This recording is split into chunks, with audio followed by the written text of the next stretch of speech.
Hi, welcome to Godly Play this morning.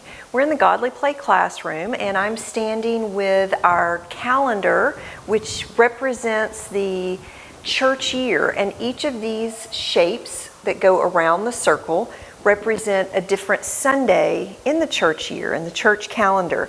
And this Sunday is a very special day because we get to move the arrow to the only red symbol on the church year calendar, and that represents Pentecost. And so now we'll listen to the story and we'll learn together why this might be red, why red is associated with Pentecost.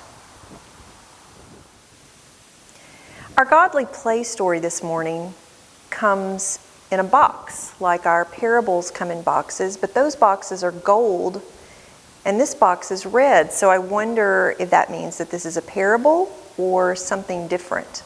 Let's see what we can find out.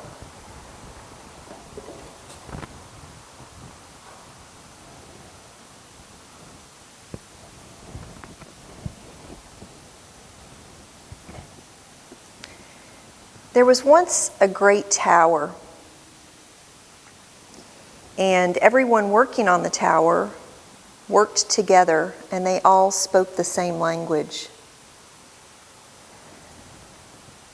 But as the tower grew taller, the language that they spoke changed. The tower grew closer to God, but the people working on it forgot why they were building it. They grew proud and thought they were better builders than God.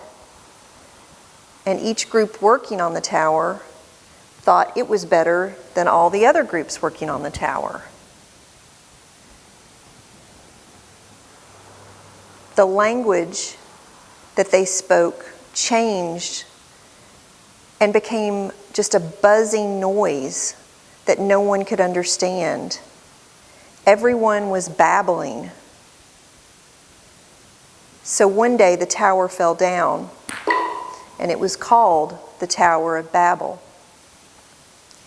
The language of the people of the earth was splintered and shattered into many different pieces. Each language was beautiful, but they were all broken. Thousands of years went by. Jesus died on the cross, but the people kept feeling that they felt him with them, just as we feel Jesus with us today.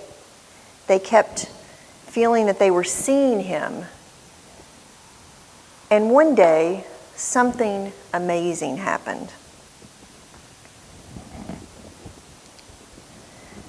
The disciples were together in Jerusalem.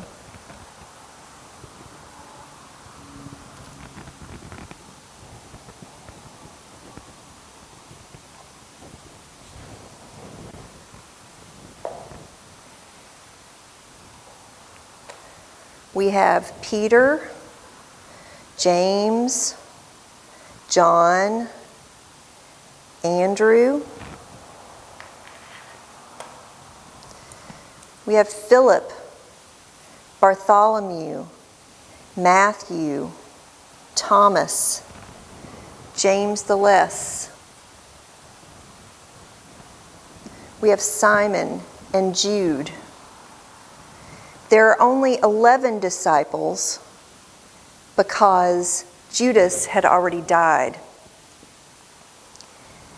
Jesus took the disciples out of Jerusalem to a mountain called Olivet, or as far as Bethany.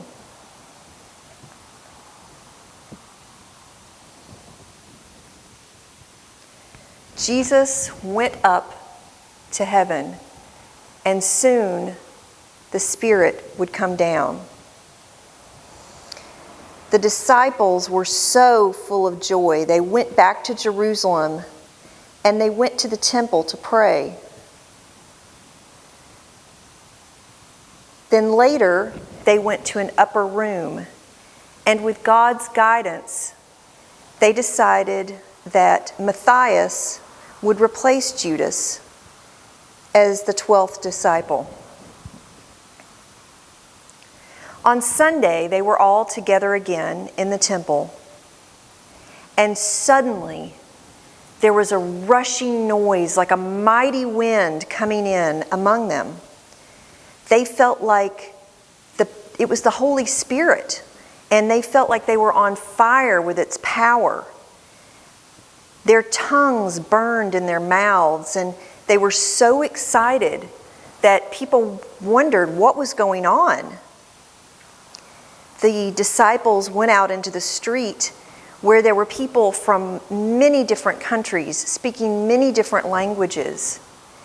And everyone could tell that the disciples, the 12 disciples, had come close to God, and God had come close to them in a new way.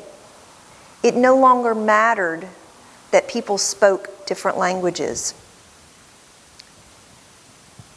The disciples had become apostles, and they went out into all the world to tell the story of what had happened.